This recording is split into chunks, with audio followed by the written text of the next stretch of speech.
Okay. So last time हमने देखो इतनी सारी चीजें जो है डिस्कस कर ली थी।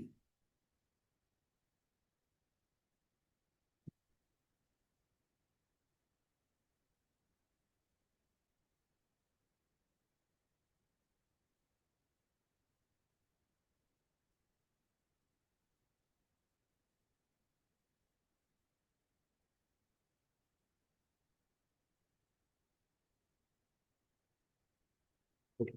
सो लास्ट टाइम हमने ये सारी चीजें डिस्कस कर ली थी। ठीक है। अब हमें फीचर्स देखने थे।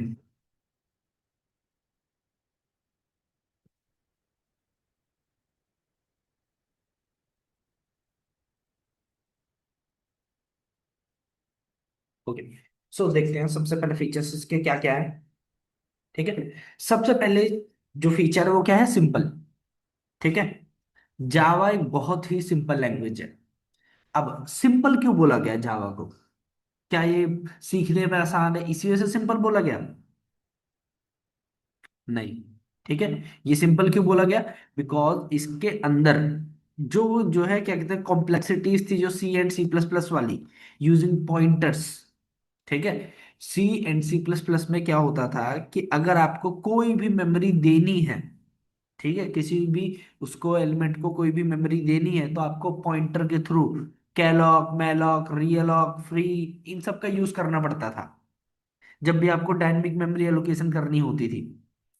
तो मेमोरी मैनेजमेंट करना जो है वहां पे जो रिस्पॉन्सिबिलिटी थी वो किसकी थी? डेवलपर की थी। ठीक है। सो वही जो जितनी भी चीजें थी डायनेमिक मेमोरी एलोकेशन वाली, जावा ने बोला कि मैं जो है इसको खुद से मैनेज करूंगा। जो डायनेमिक मेमोरी एलोकेशन है इसको जो है मैं क्या करूंगा, खुद से मैनेज करूंगा। ओके। सो दैट्स वाई जावा को सिंपल बोला गया है। फिर उसके बाद नेक्स्ट पॉइंट है आर्किटेक्चर न्यूट्रल।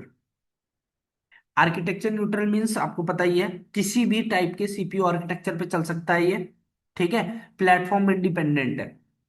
ये हम ऑलरेडी एक बार डिस्कस कर चुके हैं कल। फिर नेक्स्ट, ऑब्जेक्ट ओरिएंटेड प्रोग्रामिंग को फॉलो करता है जावा। जावा जो है जितना भी काम करता है अपना, एक छोटा से छोटा अगर काम भी कर रहा है तो ऊप्स को फॉलो करके ही करेगा। ठीक है। सो ऊप्स को पूरा आगे आके डेप्थ में पढ़ेंगे, मेजर पिलर कौन कौन से हैं, सबके अलग अलग बेनिफिट क्या क्या हैं, ये सारी चीजें जो भी है। ठीक है। फिर अगला पॉइंट, सिक्योर। ठीक है। जावा के अंदर कॉन्सेप्ट होता है कंटेनर बेस्ड एग्जीक्यूशन का। ठीक है। तो कंटेनर बेस्ड एग्जीक्यूशन का मतलब क्या है, उसका जो एनवायरनमेंट है, जावा का जो एनवायरनमेंट है, ठीक है, उसके अंदर सिर्फ जावा के थ्रू मतलब कंपाइल किए हुए जो कोड है वो चलते हैं। बाहर से कोई भी उस जावा वर्चुअल मशीन की मेमोरी को एक्सेस नहीं कर सकता। ठीक है। दैट्स वाई जावा इतनी सिक्योर बोली गई है। उस जेवीएम की जो मेमोरी है वो बाहर से कोई भी एक्सेस नहीं कर सकता। ठीक है। Then next point, multi threaded. Java एक टाइम पे मल्टीपल टास्क को बहुत अच्छे से जो है एग्जीक्यूट कर सकता है, बहुत अच्छे से मैनेज कर सकता है। इवन जावा 21 के अंदर तो वर्चुअल थ्रेड्स तक का कॉन्सेप्ट आ गया, जो कि बहुत ही लाइट वेट है। ठीक है। सो जो मल्टीपल थ्रेडिंग का कॉन्सेप्ट है, मल्टी थ्रेडिंग का कॉन्सेप्ट है, वो जावा के अंदर बहुत अच्छे से इंप्लीमेंट किया जाता है, जबकि दूसरी लैंग्वेजेस जो है उनमें ट्रूली मल्टी थ्रेडिंग अचीव नहीं हो पाती। ठीक है। जो दूसरी लैंग्वेजेस हैं उनमें ट्रूली मल्टी थ्रेडिंग अचीव नहीं हो पाती, जैसे कि पाइथन, जावास्क्रिप्ट, ये सारी की जो है जितनी भी है, पाइथन में ट्रूली मल्टी थ्रेडिंग नहीं है।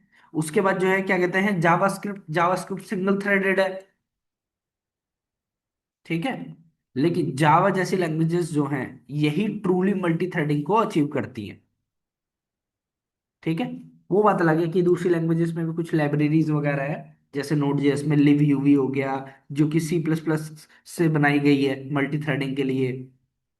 ठीक है। और भी हैं अलग अलग जो मल्टी थ्रेडिंग अचीव करवाते हैं उन मतलब सॉफ्टवेयर्स को, टेक्नोलॉजीज को।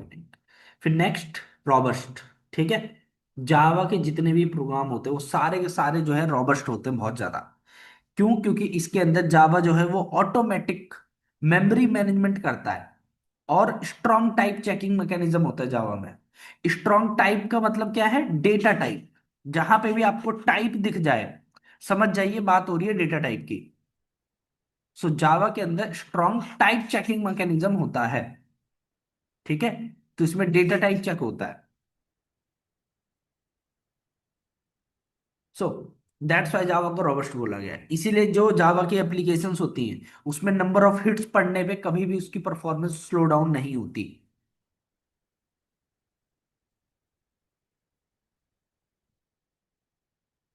फिर नेक्स्ट, ऊप्स।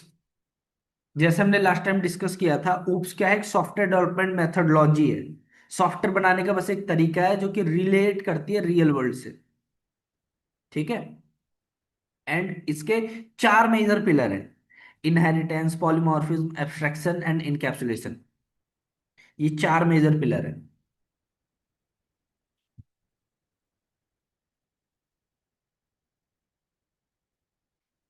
अब आते हैं थोड़ा सा जेडीके की तरफ। ठीक है, अगर आपको जावा में प्रोग्रामिंग करनी है, आपको चाहिए होगा जेडीके। कोई सा भी वर्जन यूज कर लो। मैं बोल रहा हूँ आप एक काम करो, जावा 21 यूज करो। ठीक है, जावा 25 भी यूज कर सकते हो। ये भी स्टेबल वर्जन है और एलटीएस है, लॉन्ग टर्म सपोर्ट वर्जन है। देखिए जरा, Java 25 is the latest LTS release of Java SE platform. ठीक है, बट एक चीज का ध्यान रखना, जितनी भी नई लाइब्रेरीज हैं, ठीक है, वो अभी जो है अडेप्ट नहीं हुई है 25 के अकॉर्डिंग। जितनी भी नई नई टेक्नोलॉजीज या लाइब्रेरीज जो भी हैं वो नए वर्जन के साथ अभी अडेप्ट नहीं हुई हैं। उनको थोड़ा सा टाइम लगेगा। दैट्स वाई एकदम लेटेस्ट वर्जन पे कभी नहीं जाना चाहिए। ठीक है, सो जो आपका जेडीके 8 था, पहले जेडीके 7 भी था। 7, 8, फिर उसके बाद आपका 11, फिर उसके बाद आपका जो है 17, 21, 25, ये सारे आपके एलटीएस हैं। ठीक है, सो आपका जो भी ऑपरेटिंग सिस्टम हो यहां से डाउनलोड करके इंस्टॉल कर लेना। आई होप आपके पास जो है जेडीके ऑलरेडी सेटअप होगा आपके सिस्टम में। यस। देखिए 17 है। 17 है, कोई दिक्कत नहीं है, 17 कंटिन्यू कर लेंगे।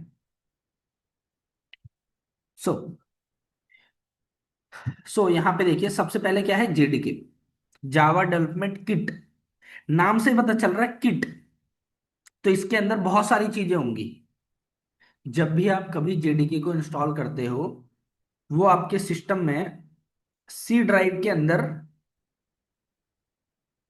प्रोग्राम फाइल्स, जावा, आ गया, सॉरी, 32 बिट वाला मैंने वो कर लिया था। प्रोग्राम फाइल्स, जावा, जावा के अंदर अब यहाँ पे आपका जेडीके होगा। ठीक है, ये आपका जेडीके, जेडीके 25। जेडीके 25 में ये आपके सारे फोल्डर्स हैं। ठीक है, बिन बाइनरी डिस्ट्रीब्यूशन जो भी है आपकी, इसके अंदर देखिए कहीं पे होगा जावा सी, ये रहा, जावा नाम का लॉन्चर और जावा सी नाम का compiler.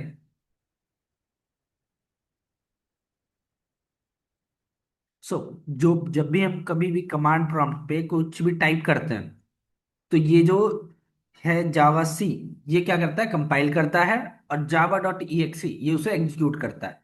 For example, window R C M D, notepad. ठीक है, जल्दी से, void main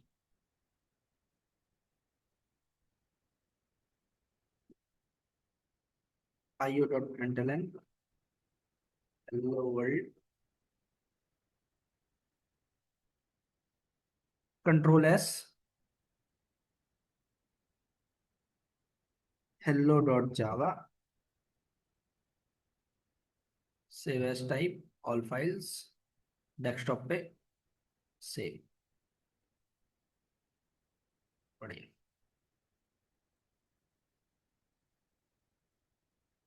open in terminal.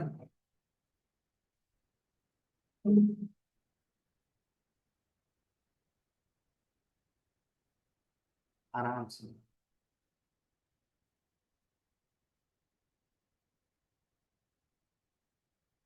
तो जावा सी स्पेस, फाइल का नाम हेलो डॉट जावा, एंटर। देखिए, कंपाइल होके क्या बना, डॉट क्लास फाइल बना। एग्जीक्यूट करने के लिए जावा हेलो, एंटर। क्या कोड चला, हेलो वर्ल्ड।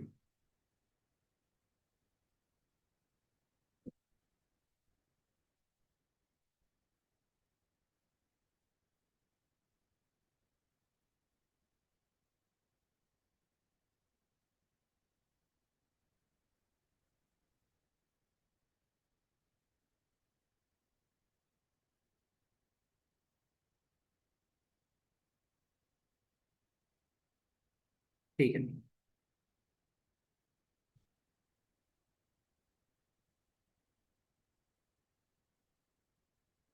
तो कंपाइल करने के लिए ये कमांड होती है और रन करने के लिए ये कमांड।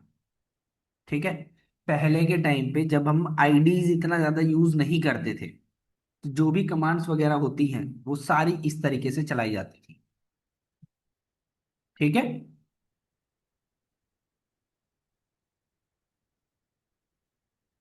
कंपाइल करके फिर उसे रन करते थे। आपने ये वाला कोड देखा है,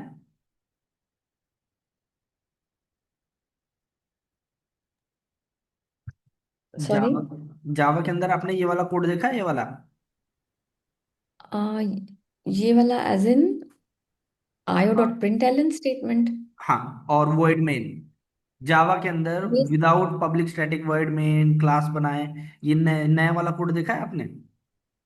अम, नहीं, ये नहीं देखा मैंने।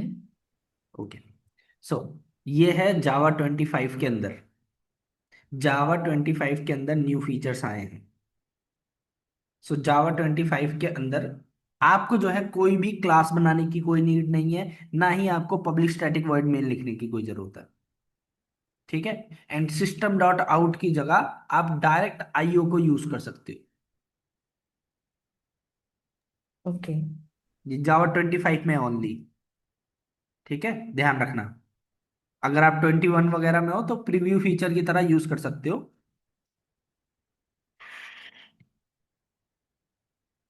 वैसे आ तो पहले ही गया था बट फाइनलाइज 25 में हुआ। एज अ प्रीव्यू फीचर 21 में आ गया था ये। एक्चुअली बात ये होती थी ना, किसी भी बच्चे को जब पहली क्लास में आपको समझाना पड़ जाए कि पब्लिक क्या है, स्टैटिक क्या है, वॉइड क्या है, मेन क्या है, या कमांड लाइन आर्ग्यूमेंट क्या है, तो बहुत ज्यादा मुश्किल होती थी जो है टीचर्स को उसको पढ़ाने में। दैट्स वाई जावा के कोड को इजी टू लर्न बनाने के लिए उन्होंने जो है 25 के अंदर ये चेंजेस परमानेंट कर दिए। ठीक है। ओके। लेकिन ऐसा नहीं है कि पुराना वाला वो डेप्रिकेट हो गया। ठीक है, पुराना वाला तरीका भी हम यूज करेंगे।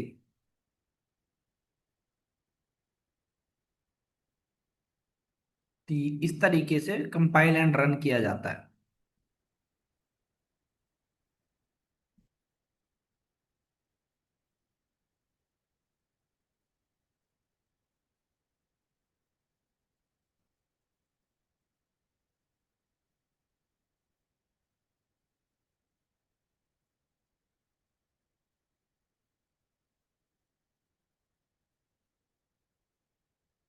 चलो। सो जेडीके के अंदर ये दो चीजें आती है, जावा सी नाम का कंपाइलर और जावा डॉट ई नाम का लॉन्चर। ठीक है। और और भी बहुत सारी चीजें आती हैं जैसे जावा पी, जार, जावा डॉक। ठीक है। ऐसे ही आपका जो है जे पैकेज, ठीक है, सॉरी, जे पैकेज, ठीक है, जे लिंक, और भी डिफरेंट डिफरेंट है, ठीक है। लेकिन जो सबसे इंपॉर्टेंट थे, जे सेल कहाँ गया, देख लो, ये जे शेल, ठीक है। तो ये डिफरेंट डिफरेंट कॉन्सेप्ट जो है, क्या कहते हैं, कॉन्सेप्ट बोल रहा हूँ, सॉफ्टवेयर मान लो, ठीक है, हमें जो है क्या कहते हैं जेडीके के अंदर मिलते हैं, जब भी आप जेडीके को इंस्टॉल करोगे तब। और जेसेल वगैरह पुराने में नहीं था, नए वाले में आया है, जावा 9 के बाद, ठीक है।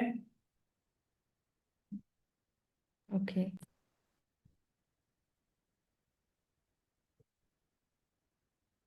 Just a minute.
Okay. So so ये हमारे पास जो है क्या कहते हैं, एक कंपाइलर, एक लॉन्चर, दो चीजें आती हैं, ठीक है। देन उसके बाद हम लोग आ रहे हैं दूसरे पार्ट में, JRE, जावा रन टाइम एनवायरनमेंट में, ठीक है। सो जब भी आप जेडीके इंस्टॉल करते हो तो आपको जो है JRE भी मिलता है, ठीक है, जावा रन टाइम एनवायरनमेंट। तो JRE जो है, इसके अंदर भी बहुत सारी चीजें होती हैं, ठीक है। क्या क्या होता है, जावा के जो भी स्टैंडर्ड पैकेजेस हैं, उसकी रन टाइम लाइब्रेरीज हैं, ये सारी की सारी जो है JRE के अंदर पर रहती है, ठीक है। जो भी नेटिव लाइब्रेरीज वगैरह हैं, जो एक्सेस करने के लिए, नेटिव एपीआई को एक्सेस करने के लिए चाहिए होंगी जावा को, वो सारी इसमें रखी जाती हैं। और जावा के जितने भी स्टैंडर्ड पैकेजेस हैं, फिर अगली चीजें जो है, JVM, जावा वर्चुअल मशीन। तो जो JVM है वो होता है JRE के अंदर। तो अगर आपको कोई भी प्रोग्राम एग्जीक्यूट कराना है तो आपको जो है क्या कहते हैं JVM चाहिए होता है, और JVM होता है JRE के अंदर, ठीक है।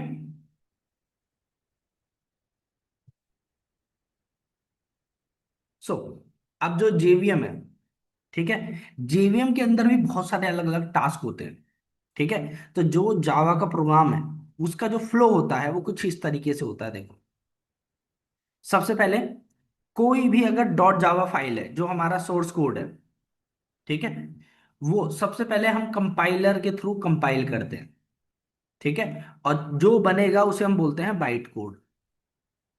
कंपाइलर के थ्रू कंपाइल करने के बाद क्या बनता है, बाइट कोड, ठीक है। बाइट कोड का मतलब यह है डॉट क्लास फाइल, ठीक है, जो कि प्लेटफॉर्म इंडिपेंडेंट है।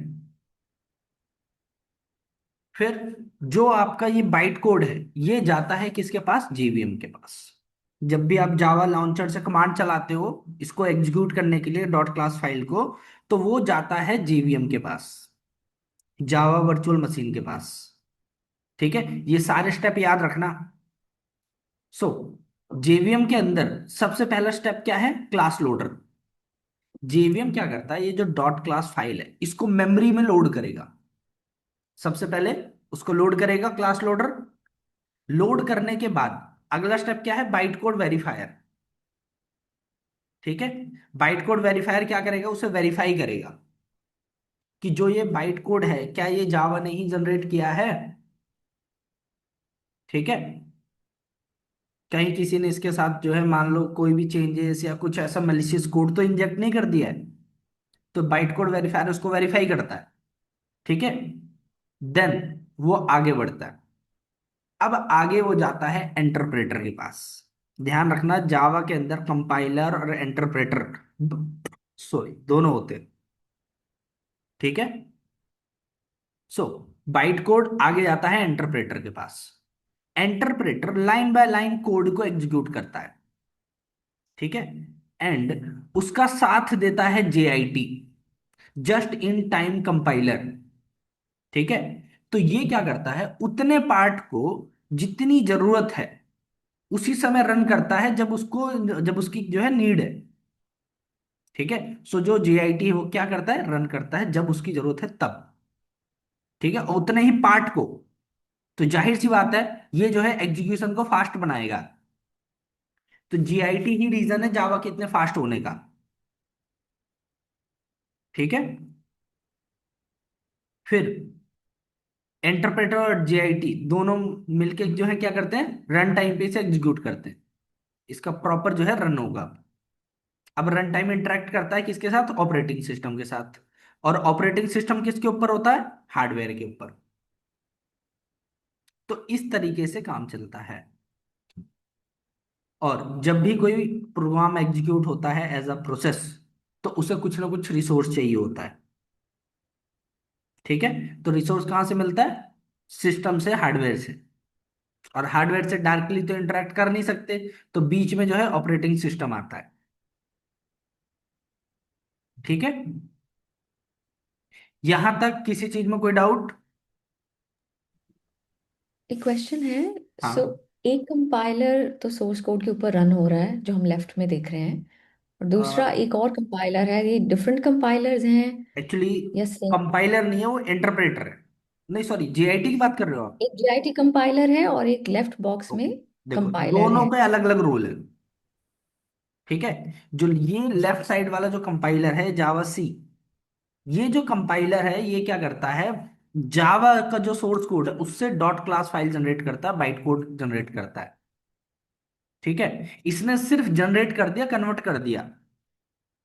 और जो जेआईटी है वो क्या करता है, रन टाइम पे जितने पार्ट की जरूरत है सिर्फ उतने पार्ट को एग्जीक्यूट कराता है। जितनी जरूरत है उतना, सिर्फ उतने पार्ट, पूरा नहीं। और ये एग्जीक्यूट करा रहा है। ठीक है। और ये दोनों साथ में मिलके काम करते हैं, जेआईटी एंड इंटरप्रेटर। ठीक ओके, है। मतलब जो कंपाइलेशन पहले हुई इन स्टेप वन लेफ्ट हम्म। में, क्या हम्म। वही दोबारा भी होती है जीआईटी नहीं नहीं कंपाइलर नहीं के नहीं साथ? नहीं, नहीं। ओके। वो कंपाइलेशन नहीं होती। ठीक है। Okay, thank you. सो ये सारी वही चीजें हैं। देन अब जावा का जो है पहला प्रोग्राम कैसे बनाना है। ठीक है। सबसे पहली चीज, हमें क्या करना है, जेडीके डाउनलोड करना है जो कि ऑलरेडी हमारा है। ठीक है। पाथ सेटअप करना है, अगर जो है क्या कहते हैं 11 से पहले का वर्जन है तब। अब नए वर्जन में इसकी जरूरत नहीं पड़ती। ठीक है। पहले जो है जावा 7 वगैरह में पाथ सेटअप करना पड़ता था। आपने कभी किया है जावा 7 वगैरह में पाथ सेटअप? कभी किया था पहले, थोड़ा सा टीडियस होता है। ओके। सो उसके बाद नेक्स्ट, एक फाइल क्रिएट करो, बेसिक कोड लिखो, फिर उसको कंपाइल करो, फिर उसका रन करो। वही सेम काम है जो अभी मैंने करके दिखाया था नोटपैड पे।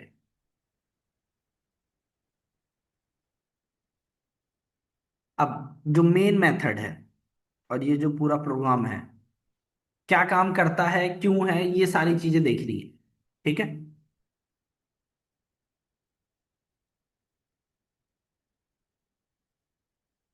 थोड़ा सा इंक्रीज करो।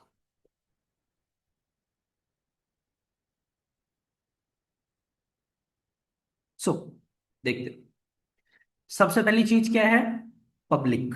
ठीक है। हमने क्या किया है, इंट्रो नाम की क्लास को पब्लिक बनाया है। पब्लिक का मतलब क्या है, कोई भी इस क्लास को एक्सेस कर सकता है और कहीं से भी। ठीक है। पैकेज के अंदर से, पैकेज के बाहर से, अलग अलग जगह से इसको एक्सेस किया जा सकता है। फिर उसके बाद next, class.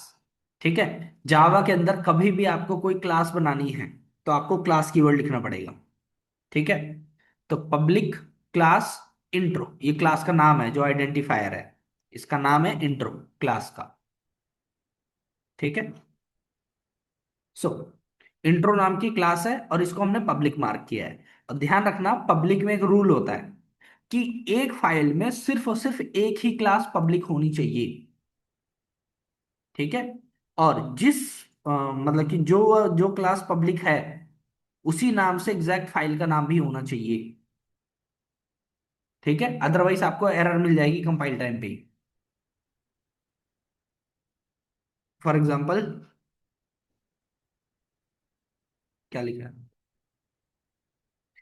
Class intro 2 is public should be declared in a file named intro2.java। ठीक है। फिर अगला, पब्लिक स्टैटिक वॉइड मेन। ठीक है, ये हमारा मेन मेथड है पूरा। जैसे सी में था इंट मेन, सी में था इंट मेन, इस तरीके की। ठीक है। ऐसे ही जावा के अंदर क्या है, पब्लिक स्टैटिक वॉइड मेन। ठीक है। आप सी में वॉइड मेन भी कर सकते थे, कोई दिक्कत नहीं है। ठीक है। अब यहां पे देखो, जो मेन है ये क्या है, एक मेथड है। ठीक है। और जो सबसे पहली चीज इस मेथड के आगे चीज लगी हुई है वो क्या है, पब्लिक।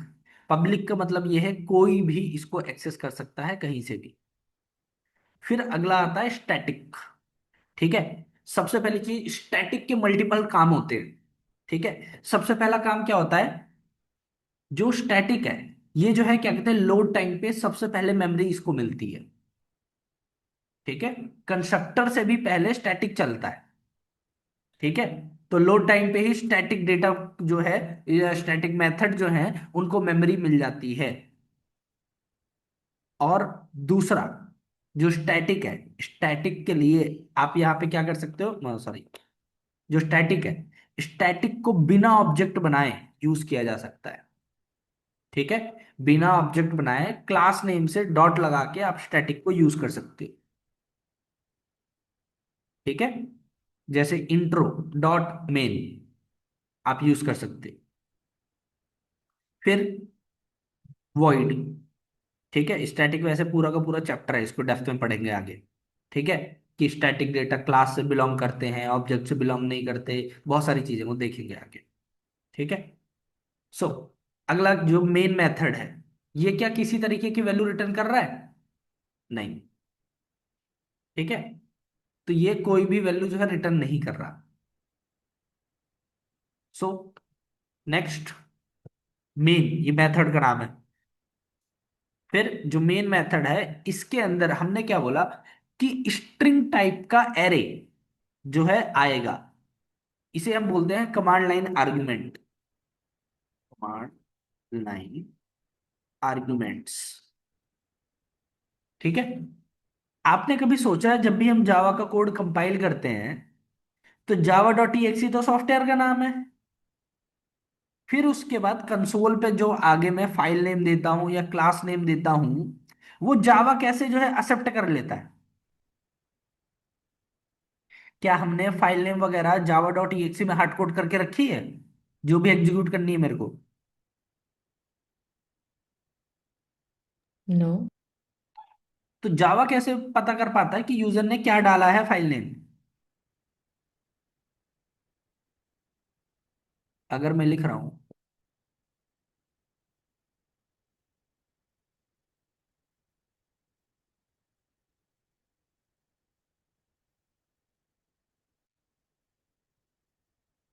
जावा सी स्पेस, फाइल का नाम कुछ भी, हेलो डॉट जावा, तो जावा सी ये क्या है, एक सॉफ्टवेयर है। ठीक है। मैं क्या कर रहा हूं यहाँ पे, जावा सी डॉट ई। ठीक है। देखो, क्या डॉट क्लास फाइल जनरेट हुई या नहीं हुई?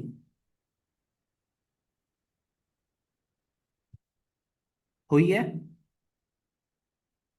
हम्म।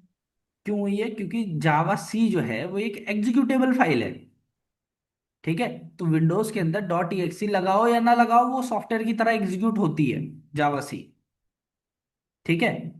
अब किसी भी सॉफ्टवेयर को आप चला रहे हो, तो जिसने भी जावा सी को बनाया है, क्या उसने जो ये फाइल का नाम है, इसको किसी वेरिएबल के अंदर या कहीं पर हार्ड कोड करके अपने प्रोग्राम में रखा है उन्होंने? नहीं, आर्ग्यूमेंट है। हाँ। तो ये आर्गुमेंट कहाँ से दिया जा रहा है? Command line. Exactly exactly. तो इसे ही हम बोलते हैं कमांड लाइन आर्गुमेंट। अभी सिर्फ एक आर्गुमेंट दिया है, आप मल्टीपल आर्गुमेंट भी दे सकते हो। ठीक है, इसे हम बोलते हैं कमांड लाइन आर्गुमेंट। मैं एग्जांपल दिखा देता हूं आपको।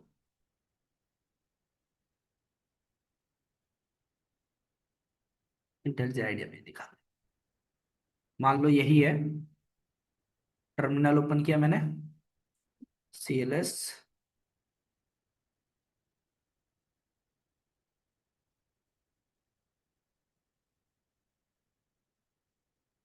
मैनुअली करना पड़ेगा इसको, एक मिनट। SRC के अंदर क्या है, कॉम, कॉम के अंदर क्या है,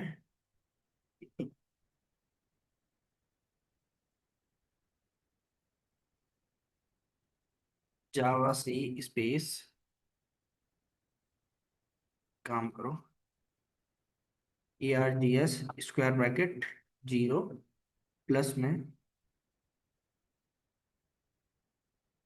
1, दो ही दे रहा हूँ, जावा सी स्पेस, फाइल का नाम intro.java, कंपाइल हो गया, Java space intro, class name दे दिया, क्लास नेम देने के बाद आर्गुमेंट दे रहा हूँ, हाय, हेलो। दिक्कत आई है, जस्ट टाइम।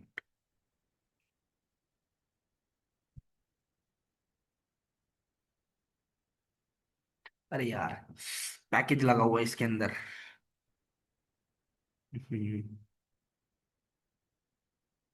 काम खराब हो गया।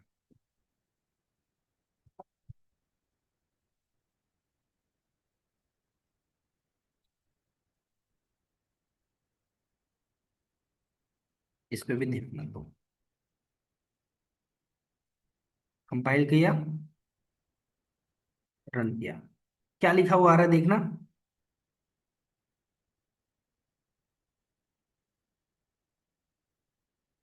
तो जो भी मैंने कमांड लाइन से आर्गुमेंट दिए, क्या ARGS ने उसे एक्सेप्ट किया या नहीं किया?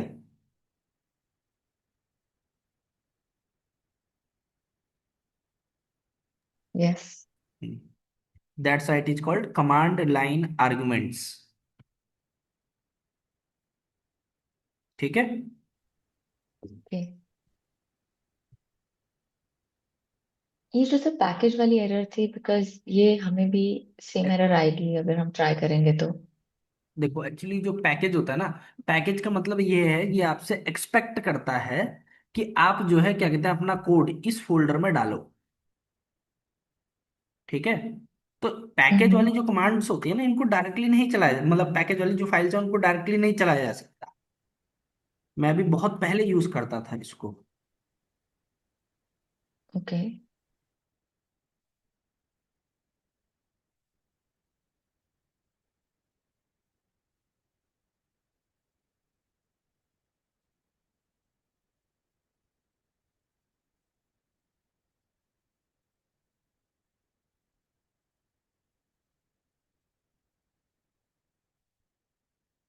चल गया। हम्म। हम्म। तो पैकेज वाली कभी भी डायरेक्टली नहीं चलाई जा सकती। ठीक है, उसके लिए स्पेशल कमांड्स होती हैं। ठीक है। ओके। जावा सी स्पेस -d मतलब क्रिएट डायरेक्टरी, डॉट रिप्रेजेंट कर रहा है सेम फोल्डर को, तो सेम फोल्डर के अंदर एक फोल्डर बनाओ। ठीक है। कौन सा? कॉम, कॉम के अंदर ट्रेनिंग, उसके अंदर डाल दो intro.java की जो डॉट क्लास फाइल है। तो यहाँ ध्यान से देखिए आप, ओके। com.training, इसके अंदर intro.class, हम्म। फिर एग्जीक्यूट करने के लिए फुल्ली क्वालिफाइड पैकेज नेम दे दो। ओके। ये बहुत पहले यूज करते थे, मैं यूज करता था 8 8 साल पहले, 8 10 साल पहले। पहले सारा काम नोटपैड पे ही किया है मैंने, A to Z।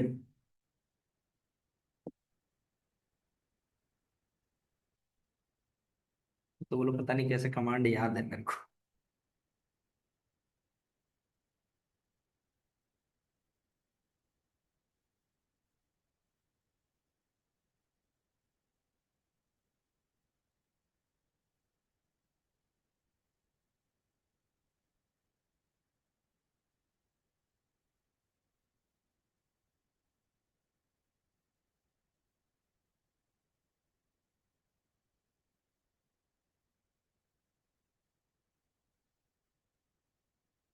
चलिए,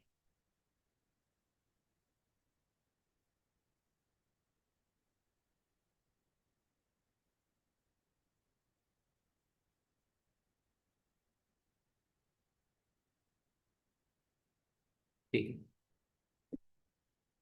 सो इस तरीके से जो है क्या कहते हैं इसके अंदर काम होता है कमांड लाइन आर्गुमेंट में। फिर अगला, यहाँ पे क्या लिखा हुआ है, सिस्टम। सिस्टम जो है एक बनी बनाई क्लास है, ठीक है। और जावा के अंदर बाय डिफॉल्ट इंपोर्ट java.lang.string। जावा के अंदर बाय डिफॉल्ट ये वाला जो पैकेज है java.lang वाला, ये इंपोर्टेड होता है, ठीक है। और इसी लैंग के अंदर आपका सिस्टम है, ठीक है। क्या दिख रहा है, java.lang। और स्ट्रिंग जो है ये भी इसी के अंदर है। दैट्स वाई आपको सिस्टम और स्ट्रिंग वगैरह के लिए कभी भी इंपोर्ट करने की कोई नीड नहीं होती, ठीक है। ओके। ओके, अभी ये जो है मीटिंग एंड हो जाएगी, दोबारा से ज्वाइन कर लेना आप। हाँ जी।